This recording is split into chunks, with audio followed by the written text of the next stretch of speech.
Aku dipermalukan dan diusir seperti hewan di acara keluarga. Mereka semua kaget saat tahu siapa aku sebenarnya. Assalamualaikum warahmatullahi wabarakatuh. Selamat datang di Akar Kehidupan. Yang sudah like, komen, dan subscribe saya doakan rezekinya lancar, hutangnya lunas, dan selalu diberi kesehatan. Sebelum kita lanjutkan kisahnya, absen dulu kalian nonton dari kota mana? Tulis di kolom komentar. Bismillah, mari kita mulai kisahnya sekarang. Rani duduk di sisi ranjangnya yang sederhana, menatap undangan yang terbungkus dalam amplop emas, yang kini terasa lebih berat dari sekadar selembar kertas. Tangannya bergerak gemetar saat membuka kembali amplop itu, berulang kali, seolah mengharapkan ada sesuatu yang tersembunyi di balik kata-kata resmi yang tertera. Undangan itu datang tanpa penjelasan apapun, hanya tercetak dengan nama keluarga ayahnya. Nama yang selama ini hanya dikenal dari cerita pahit ibunya dan bisikan para penghuni panti asuhan tempatnya dibesarkan. Nama yang terasa asing, namun tetap mengalir dalam darahnya, mengingatkan akan sesuatu yang jauh namun dekat. Di bagian tengah undangan itu tertulis dengan jelas, "Dengan hormat, kami mengundang Rani, putri almarhum Rudi, untuk hadir dalam perayaan ulang tahun emas Bapak Gunawan." Kalimat itu terasa kaku dan canggung. Tidak ada kata, "cucu tercinta." Tidak ada kehangatan seperti yang sering terdengar dalam undangan keluarga. Hanya kata-kata formal, seolah dirinya hanyalah seorang tamu yang hampir tak dikenali. Rani menarik napas panjang, berusaha menenangkan jantungnya yang berdegup cepat, seakan baru saja berlari tanpa henti. Pelan-pelan, ia berjalan menuju jendela dan menarik tirai tipis yang membiarkan cahaya sore mengalir masuk. Langit di luar tampak mendung, dengan awan yang menggantung berat, seolah turut merasakan kegelisahannya yang menyelubungi hati. Di luar, anak-anak panti berlarian riang di halaman, tawa mereka memenuhi udara, begitu sederhana. Dunia mereka tak mengenal penolakan, tak seperti luka lama yang perlahan mengering namun tak pernah benar-benar hilang. "Apa aku harus pergi?" bisiknya pelan, suara itu hampir tenggelam dalam keheningan kamar. Tiba-tiba, langkah kaki yang pelan terdengar mendekat. Bu Yati, pengasuh panti yang sudah seperti ibu baginya, muncul dengan senyuman lembut. Ia duduk di samping Rani, menatapnya dengan penuh perhatian. "Undangan itu dari keluarga ayahmu, ya?" tanyanya dengan suara rendah. Rani mengangguk, lalu menyerahkan amplop itu kepada Bu Yati. Bu Yati membaca dengan cepat, lalu memandang Rani, matanya mulai berkaca-kaca. "Kalau kamu belum siap, kamu tidak perlu pergi, Nak," katanya dengan lembut. "Tapi, bagaimana kalau ini kesempatan yang tidak datang dua kali? Bagaimana kalau ini saatnya mereka menerima aku?" Suara Rani bergetar, penuh harapan. "Dan bagaimana jika mereka tetap sama seperti dulu?" jawab Bu Yati dengan tenang, meski tatapannya penuh kekhawatiran. Rani terdiam, pikirannya bertarung antara rasa ingin tahu dan ketakutan akan sakit yang mungkin datang lagi. Di luar, petir menggelegar jauh di kejauhan, suara itu meresap dalam keheningan. Awan semakin gelap di langit. Rani menatap langit, lalu bergumam pelan, "Aku akan pergi, Bu. Aku ingin melihat sendiri, apakah mereka benar-benar keluargaku." Dalam detik itu, ia tidak menyadari bahwa keputusan yang terasa sederhana itu akan membawa perubahan besar dalam hidupnya. Rani merasa langkahnya semakin berat saat menaiki anak tangga marmer, menuju pintu masuk gedung mewah yang menjulang tinggi di tengah kota. Gaun biru tua yang ia kenakan, hasil setrikaannya pagi tadi, terasa sangat kontras dengan pakaian tamu-tamu lain yang keluar dari mobil-mobil mewah mereka. Mereka mengenakan gaun berkilau, rambut teratur rapi dalam sanggul tinggi, dan aroma parfum mahal yang menyebar di udara. Sementara itu, Rani hanya menggenggam tas tangan kecil yang warnanya sudah memudar, pemberian Bu Yati 2 tahun lalu saat ia pertama kali menjadi pembicara di sebuah seminar. Meskipun tas itu tak bermerek, setiap jengkalnya mengingatkan Rani pada keberanian yang pernah ia kumpulkan. Setelah memasuki lobi, mata Rani langsung tertumbuk pada lampu gantung kristal yang berkilau, menyilaukan matanya. Dinding marmer putih yang terhampar, suara dentingan sendok dan garpu, serta musik klasik yang mengalun lembut di sudut ruangan menciptakan sebuah dunia lain yang terasa memisahkannya dari tempat yang kini ia pijak. Rani menelan ludah, berusaha menenangkan diri. Ia menarik napas panjang, menegakkan punggung, lalu melangkah maju menuju aula utama. "Permisi," ucapnya pelan ketika hendak menyapa seorang wanita dengan gaun merah cerah.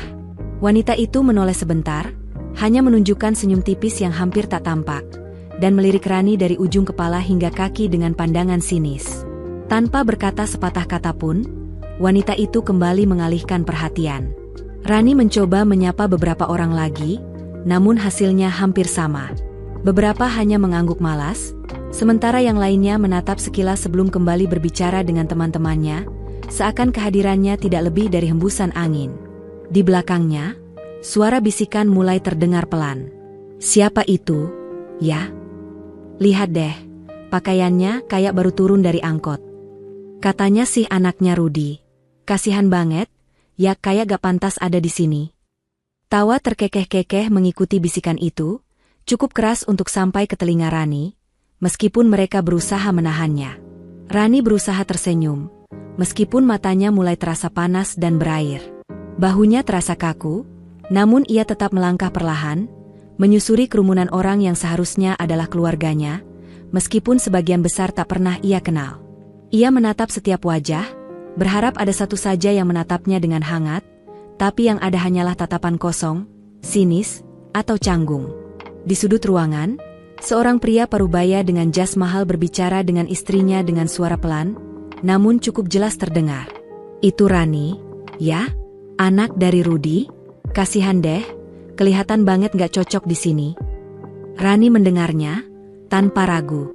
Namun ia berusaha untuk tidak menunjukkan apa yang dirasakannya. Ia pura-pura tidak mendengar, pura-pura tegar, meskipun hatinya terasa perih, seperti ada sesuatu yang mulai tergores dalam. Akhirnya, langkahnya berhenti di dekat meja hidangan. Tangannya terasa sedikit gemetar saat hendak mengambil gelas air putih. Namun, sebelum ia sempat menyentuh gelas itu, sebuah tepukan di bahunya membuatnya terkejut, dan tiba-tiba, jantungnya berdegup lebih cepat. "Heh, kamu beneran datang juga, ya?" Suara itu terlalu manis untuk menjadi tulus, dan terlalu tajam untuk disebut sambutan yang hangat. Langkah kaki bersepatu hak tinggi terdengar mendekat dari arah kanan Rani. Ia baru saja meneguk air putih, ketika seorang wanita muda bergaun pastel, berhenti tepat di hadapannya. Rambutnya tertata rapi, matanya penuh kilau dengan riasan tebal, dan senyumnya bukanlah senyum yang menyambut. Senyuman itu justru membuat dada Rani terasa bergetar, tidak nyaman. "Kamu, Rani, ya?" Tanyanya dengan nada yang seolah sedang menebak nama orang yang sudah lama terlupakan, seperti sedang bertanya tentang mantan tetangga yang tak penting. Rani mengangguk pelan, berusaha menyunggingkan senyum yang sopan meski terasa berat. "Ah, benar," lanjut wanita itu sambil tertawa kecil. "Dari panti itu, ya? Wah, nggak nyangka kamu bisa datang ke sini. Tapi, kamu yakin nggak salah tempat?" Suara wanita itu mengandung nada pura-pura bingung, seperti sedang terkejut melihat seekor kucing jalanan masuk ke tempat yang seharusnya hanya untuk yang terpilih. Rani terdiam sejenak. Jantungnya berdegup cepat, tapi ia berusaha untuk tetap tenang. Kalimat itu bukan sekadar ucapan. Itu adalah sebuah peluru, menghujam tepat ke hati, ke luka lama yang hampir sembuh. Di balik wanita itu, dua sepupu lainnya mengintip sambil berbisik-bisik dan tertawa seperti sekelompok remaja yang baru saja berhasil mempermalukan teman mereka. "Aku diundang. Sama seperti kalian," jawab Rani dengan suara rendah, hampir tak terdengar di tengah hiruk-pikuk pesta. "Wow, keren juga," jawab wanita itu, kemudian memutar bola matanya sebelum melangkah pergi dengan gaya ringan, seolah baru saja menang besar dalam sebuah permainan. Rani berdiri terpaku beberapa detik, lalu melangkah menuju sudut aula yang lebih sepi. Ia duduk di kursi beludru merah tua yang terasa sangat berat. Tubuhnya mendesak kursi, sementara tangannya menggenggam erat gelas plastik yang ia bawa, seolah berusaha menahan segala yang menggelegak dalam dirinya. Ruangan yang sebelumnya gemerlap kini terasa suram, seakan cahaya dari lampu-lampu di sekelilingnya lenyap begitu saja. Rani memandang sekeliling. Keluarga, sepupu, tante, paman. Mereka semua bercengkerama, tertawa, dan saling berbicara, tapi tak seorang pun yang memandangnya sebagai bagian dari mereka. Padahal, wajahnya mirip dengan ayahnya. Padahal, darah yang mengalir dalam tubuh mereka sama. Namun sejak dulu, ia selalu menjadi orang luar. Anak yang tak diakui. Anak dari masa lalu yang tersembunyi rapat-rapat. Rani menarik napas dalam, tapi napas itu terasa tersangkut di tenggorokannya. Dada kirinya sesak. Matanya terasa panas. Ia ingin beranjak dan pergi, tapi kakinya terasa kaku. Ia ingin menangis, namun gengsinya menahannya. Lalu, dari seberang ruangan, seseorang menatapnya. Bukan dengan tatapan sinis, melainkan dengan pandangan datar. Pandangan yang tak ia duga akan membuatnya harus siap menghadapi lebih dari sekadar kata-kata pedas. Seseorang yang seharusnya melindunginya, kini berjalan menuju arahnya. Makan malam dimulai dengan alunan musik gesek dari orkestra kecil yang mengisi sudut ruangan, menciptakan suasana mewah di tengah gemerlapnya meja panjang yang dihiasi bunga segar dan lilin yang berpendar lembut. Hidangan-hidangan lezat tersaji, aromanya menggugah selera, namun Rani duduk terasing di ujung meja, jauh dari perhatian. Piringnya kosong, sementara suara sendok berdenting dan percakapan ramai menciptakan jarak yang semakin terasa antara dirinya dan mereka yang disebut keluarga. Ia mencoba tersenyum tipis, meyakinkan diri bahwa setidaknya keberaniannya untuk hadir di sini sudah cukup. Kemudian, dari tengah meja, terdengar suara seorang wanita yang jelas dan tajam, menembus keramaian. "Kalau nggak punya uang, jangan maksa datang, deh," ujar Tante Lilis, wanita bergaun hijau zamrud dengan perhiasan berkilauan di leher dan telinga. Suaranya sengaja dikeraskan, seolah ingin memastikan seluruh meja mendengarnya. Ia menoleh ke arah Rani dengan pandangan tajam, lalu melanjutkan, "Ini acara keluarga, bukan tempat cari belas kasihan." Tawa kecil yang tertahan mulai terdengar dari beberapa orang di sekitar meja. Sepupu-sepupunya menundukkan kepala, pura-pura tidak mendengar, namun sudut bibir mereka terangkat. Paman Darto hanya tersenyum sinis, menyeruput anggur merahnya sambil mengangguk pelan, seolah menyetujui ucapan Tante Lilis. Rani menegang, jemarinya mencengkeram serbet di pangkuannya sampai terasa kusut. Rani perlahan mengangkat wajahnya. Matanya tampak berkaca-kaca, namun air mata tidak kunjung jatuh. Ia menarik napas dalam-dalam, berdiri dari kursinya dengan langkah yang tenang, meski tatapannya tak bisa menyembunyikan rasa sakit yang mulai terlihat jelas. Beberapa tamu terdiam dan menoleh, terkejut melihat reaksinya. Namun Rani tak mengucapkan sepatah kata pun. Dengan kepala menunduk, ia memberi salam sopan kepada kakeknya yang duduk di kursi kehormatan. Kakek Gunawan, pria tua dengan tongkat di pangkuannya, hanya membalas pandangan itu dengan tatapan kosong, tanpa senyum atau anggukan. Wajahnya datar, seolah Rani tak lebih dari sekadar orang asing. Langkah Rani pelan, namun mantap. Ia melewati meja panjang itu, menunduk, menyusuri deretan sepupu yang terdiam kaku, melewati tante-tante yang sibuk pura-pura menyendok sup. Setiap langkah terasa berat, seperti bergaung di dalam dadanya. Ruangan yang sebelumnya terasa dingin kini berubah menjadi penjara bagi perasaannya. Napasnya tercekat, tenggorokannya terasa sempit. Tiba-tiba, suara berbisik terdengar, "Pasti malu, ya? Ya ampun, ngapain juga datang?" Namun Rani tidak berhenti. Ia tidak menoleh, tidak membalas. Matanya yang berkaca-kaca tetap lurus ke depan, dan bibirnya perlahan bergerak, mengulang kalimat dalam hatinya, "Aku datang bukan untuk mereka. Aku datang untuk membuktikan diriku sendiri." Namun, Rani tak tahu bahwa apa yang ia anggap sebagai momen terburuk itu hanyalah permulaan dari sesuatu yang jauh lebih mengejutkan.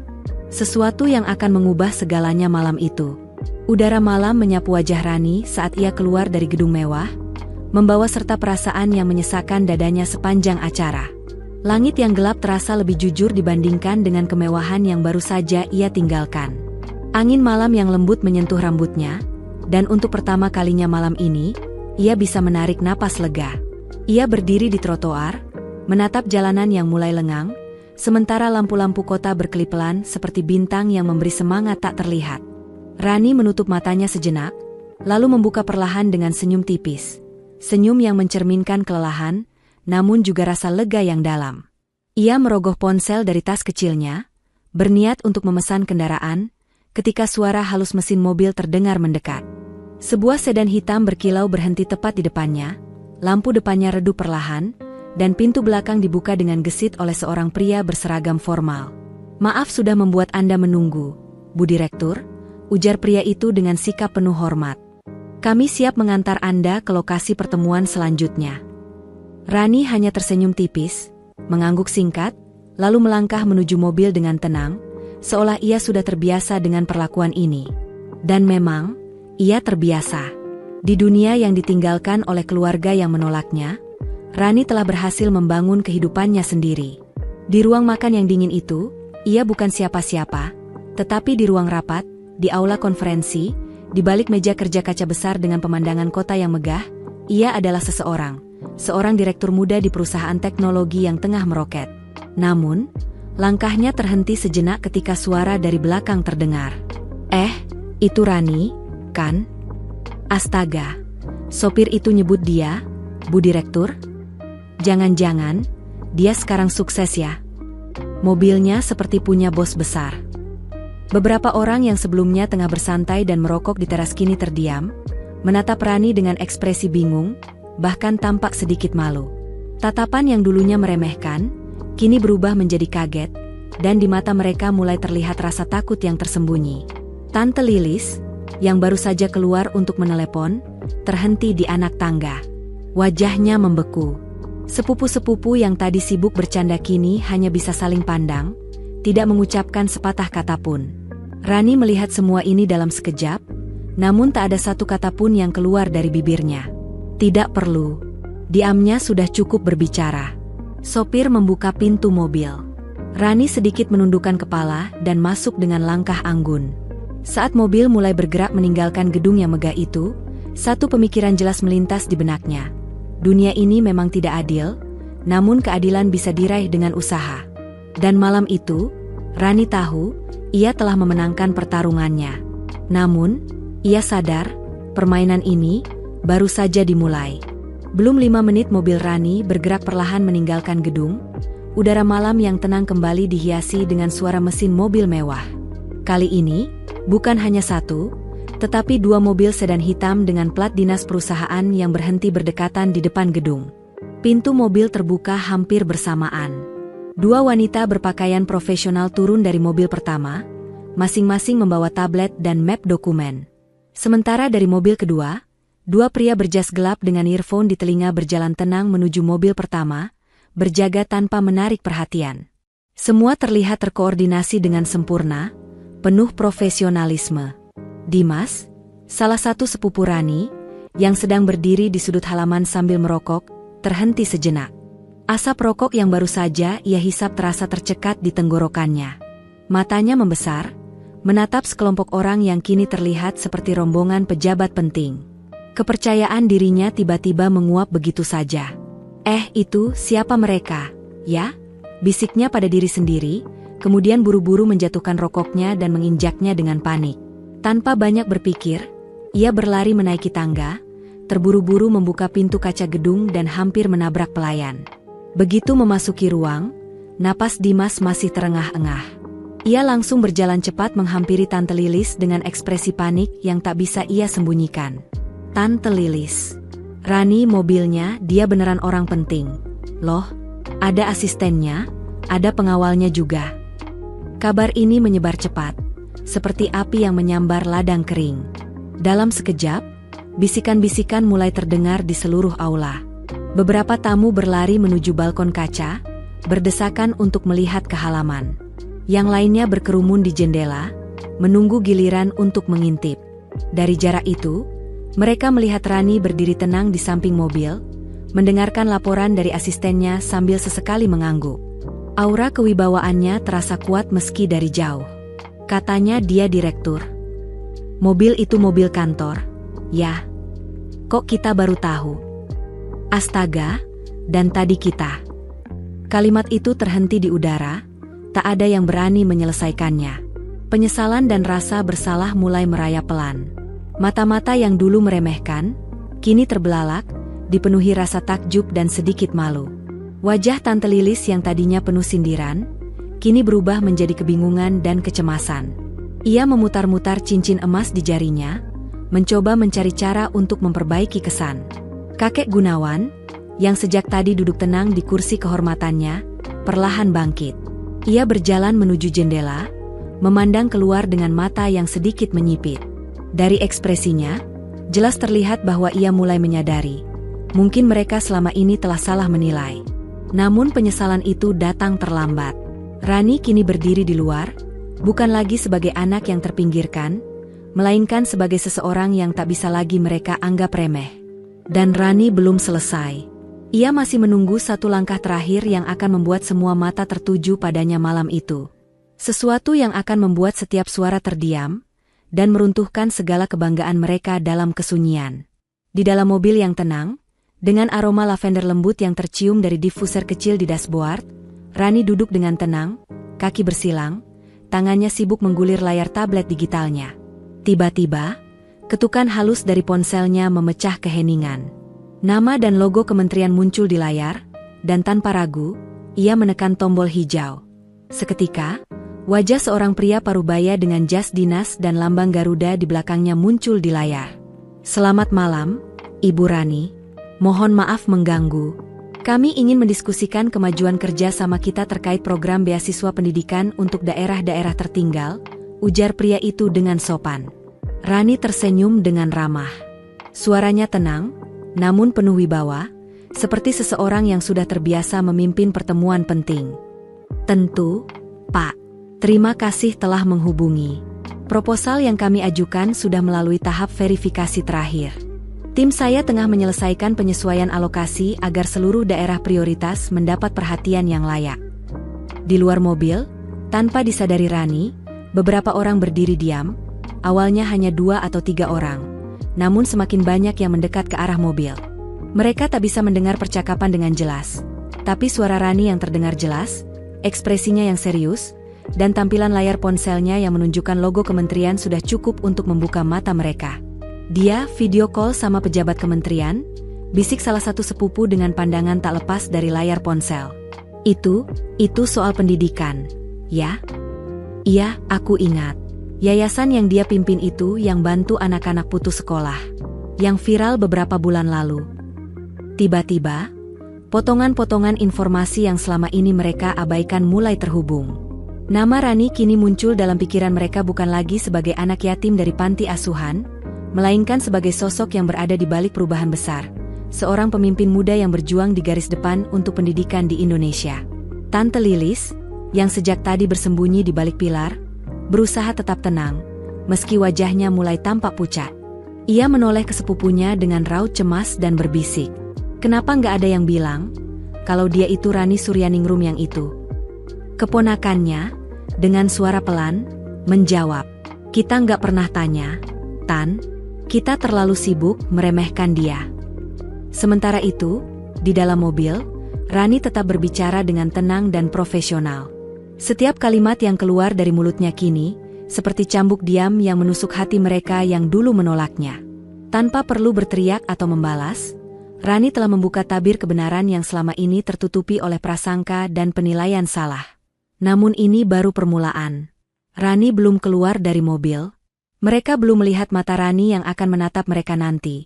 Bukan sebagai gadis kecil yang terpinggirkan, tetapi sebagai seseorang yang membuat semua mata tak bisa berpaling. Pagi itu, sinar matahari menyelinap lembut melalui tirai putih di apartemen Rani, yang meskipun luas, terasa sederhana.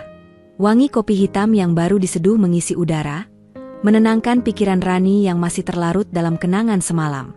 Ia duduk di dekat jendela besar, memandang keluar. Gedung-gedung tinggi menjulang, lalu lintas mulai padat, dan dunia kembali bergerak seperti biasa. Namun, tidak untuk Rani. Ponselnya bergetar terus-menerus di atas meja.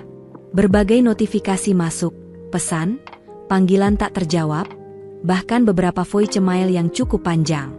Nama-nama yang muncul di layar membuat Rani berhenti sejenak. Tante Lilis, Dimas, sepupunya, Pak Dedarto. Orang-orang yang kemarin mencemoohnya, kini menghubunginya dengan nada yang berbeda. Salah satu pesan berbunyi, "Rani, Tante minta maaf atas sikap Tante kemarin. Tante tidak tahu, Tante sangat menyesal." Pesan lainnya menulis, "Kamu luar biasa, Rani. Maaf kami tidak pernah menyadarinya. Bisakah kita bertemu? Ini bukan basa-basi. Kami ingin memperbaiki semuanya."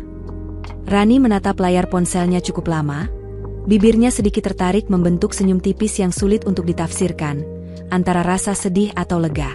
Anehnya, ia tidak merasa marah. Tidak ada amarah yang membakar dalam dadanya. Justru, yang ia rasakan adalah kedamaian. Seperti saat seseorang menutup buku yang sudah selesai dibaca, mengetahui bahwa akhir cerita sudah dilewati. Dengan tenang, Rani meletakkan ponselnya di sisi meja, membiarkannya terus bergetar. Ia tahu bahwa jika ia mau, ia bisa membalas semua pesan itu. Ia bisa mengatur pertemuan, memberikan maaf, atau bahkan membuka pintu kembali bagi mereka dalam hidupnya. Tetapi, apa artinya membuka pintu jika mereka yang dulu mengabaikan ketukan hatimu, baru datang saat kau sudah berdiri di puncak yang mereka tak bisa capai? Jika mereka benar-benar ingin mengenaliku, gumam Rani pelan, menatap cangkir kopinya yang berasap lembut, seharusnya mereka melakukannya saat aku belum menjadi siapa-siapa. Ia bangkit dari tempat duduknya, mengenakan jas kerja krem muda, dan merapikan hijabnya dengan gerakan elegan. Hari ini ia memiliki banyak agenda. Rapat penting dengan tim CSR, kunjungan ke sekolah binaan, dan sore nanti ia dijadwalkan untuk berbicara di Forum Pendidikan Nasional. Hidupnya terus melaju. Pesan-pesan itu tetap belum ia buka. Ketika ponsel bergetar lagi, Rani hanya menoleh sebentar, lalu melangkah pergi. Karena tidak semua pintu harus dibuka lagi. Beberapa pintu cukup dibiarkan tertutup, agar kita tahu siapa yang benar-benar mengetuk ketika hujan turun. Saat senja mulai menguning, mobil Rani berhenti di depan sebuah bangunan sederhana di pinggiran kota. Plang kayu di gerbang yang bertuliskan, Panti Asuhan Kasih Ibu, terlihat usang. Namun aura kehangatan tempat itu tetap terasa, tak berubah sedikit pun. Begitu Rani melangkah keluar dan menjejakkan kaki di halaman kecil yang dipenuhi tanaman liar, tawa riang anak-anak terdengar jelas dari dalam. Mbak Rani datang. Seruan itu diikuti oleh derap langkah kaki kecil yang berlarian ke arahnya. Belasan anak berpakaian sederhana langsung menyerbu, memeluknya dengan erat, ada yang menggenggam tangannya, seolah tak ingin ia pergi lagi. Rani tersenyum, air mata menggenang di sudut matanya tanpa ia sadari. Hati-hati dong, kalian semakin besar aja sekarang, katanya sambil mengusap rambut seorang anak perempuan kecil yang berambut ikal, yang menggigit bibir menahan senyum lebar. Ibu Yanti, lihat, Mbak Rani datang, teriak seorang anak lelaki ke arah pintu. Seorang wanita parubaya muncul dengan daster bermotif bunga di balik pintu kayu. Matanya berkaca-kaca begitu melihat Rani berdiri di halaman, dikelilingi oleh anak-anak. Rani, anakku, kamu kembali.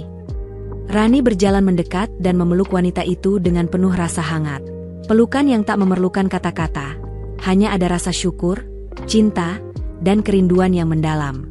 Tidak ada jarak, tidak ada pura-pura. Hanya dua hati yang saling mengerti sejak kali pertama bertemu.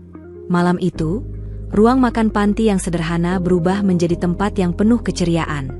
Nasi goreng, ayam kecap, dan es sirup menghiasi meja panjang. Rani duduk di tengah, dikelilingi tawa ceria dan cerita polos anak-anak. Ia mendengarkan dengan penuh perhatian setiap cerita tentang sekolah, impian, bahkan kelucuan tentang guru favorit mereka. Rani tertawa lepas, menyuapi salah satu anak yang kehilangan selera makan karena giginya goyang, dan membantu anak lainnya yang kancing bajunya lepas. Besok kalau kamu jadi presiden, jangan lupa undang Mbak Rani, ya, canda Rani pada seorang bocah laki-laki yang bercita-cita menjadi pemimpin. Aku nggak mau jadi presiden, jawabnya. Aku mau jadi seperti Mbak Rani, bikin sekolah buat semua orang. Rani terdiam, matanya menatap anak itu dengan penuh perasaan. Senyumnya merekah perlahan. Hatinya terasa penuh. Tidak ada keinginan untuk membalas dendam, tidak ada harapan akan perhatian, tidak ada lagi rasa sakit karena keluarga yang tak pernah menerima dirinya. Di sini, di tengah anak-anak ini, ia merasa pulang. Dipelukan seorang ibu panti yang tak pernah ragu padanya. Di malam yang hening, dengan suara jangkrik dan nyanyian kecil anak-anak sebelum tidur, Rani menyadari satu hal yang pasti. Kebahagiaan sejati bukan soal tempat di mana kita dihargai, tetapi dengan siapa kita merasa dicintai dengan tulus. Rani berdiri di depan pintu kamar yang pernah menjadi saksi bisu perjalanan hidupnya, di ruang yang menyimpan berbagai kenangan, baik yang manis maupun yang pahit. Kamar itu tampak tak banyak berubah. Dindingnya yang memudar warna catnya, rak kayu penuh buku-buku lama yang masih tegak, dan jendela kayu yang sedikit terbuka, menghadap halaman panti yang dipenuhi pohon-pohon besar dan tanaman merambat. Semua benda di ruang ini mengingatkan Rani pada masa kecilnya yang penuh tantangan, saat ia harus belajar bertahan dengan sedikitnya kenyamanan, namun banyak kekurangan. Di atas meja, sebuah foto tua yang terbingkai kayu sederhana menarik perhatiannya. Foto itu menampilkan masa kecilnya bersama beberapa anak panti dan para pengasuh yang dengan penuh kasih telah merawatnya. Di gambar itu, wajahnya tersenyum cerah, meskipun ada kesedihan yang hanya bisa dipahami oleh mereka yang merasakannya. Di sampingnya, seorang pengasuh perempuan memeluknya dengan penuh kasih, wajah penuh kehangatan yang tak pernah pudar oleh waktu. Rani menarik napas panjang, jarinya menyentuh bingkai foto tersebut. Senyum tipis muncul di bibirnya. Tidak ada lagi rasa sakit. Tidak ada lagi kepedihan yang membekas. Kenangan itu kini terasa ringan, seolah-olah diterbangkan angin. Perlahan, ia berbalik, berjalan menuju jendela yang terbuka. Angin malam yang dingin menyapu wajahnya yang lelah, mengingatkannya akan betapa jauh ia telah melangkah. Aku mungkin tak berarti bagi mereka, bisiknya pelan, menatap langit yang dihiasi bintang-bintang. Tapi bagi anak-anak ini, aku cukup. Dan bagi Rani, itu sudah lebih dari cukup. Pengakuan yang sesungguhnya bukan datang dari keluarga yang memiliki darah yang sama, bukan pula dari mereka yang dulu meremehkannya dan mencemoohnya. Pengakuan sejati datang saat ia bisa berdiri di tengah anak-anak yang melihatnya sebagai sosok penuh harapan dan kasih. Ketika ia bisa menjadi panutan bagi mereka, bukan karena kekayaan atau status, melainkan karena keikhlasan yang ia bagikan. Ia menoleh ke foto itu lagi, lalu melangkah keluar dari kamar lamanya, berjalan menyusuri lorong panti yang sudah sangat ia kenal sejak kecil. Setiap langkahnya kini penuh dengan rasa percaya diri, dengan kebanggaan yang berasal dari dalam dirinya sendiri. Ia tidak lagi menginginkan pujian dari mereka yang dulu mengabaikannya. Rani tahu bahwa kebahagiaan sejati terletak pada cinta yang tulus, bukan pada pengakuan yang datang terlambat.